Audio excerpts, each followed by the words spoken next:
तेलंगाना के पलुंचा टावर में कायम कोत्तागुड़ियम थर्मल पावर स्टेशन KTPS के ऑपरेशंस O&M प्लांट को कूलिंग टावर्स को मुनहदम कर दिया गया।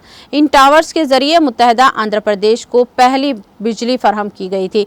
O&M के 8 यूनिटों के 8 कूलिंग टावर्स को मुनहदम कर दिया गया।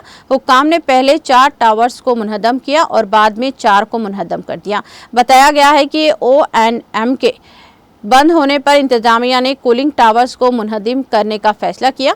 मुंबई की KHR कमर्शियल कंपनी ने 465 करोड़ रुपए की इन्हदामी कार्रवाई मुकम्मल की।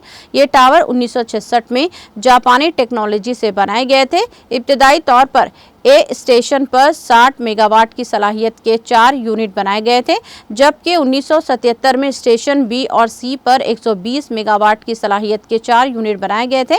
उस वक्त O&M 720 मेगावाट की बिजली पैदा करने की सलाहियत के साथ जारी है।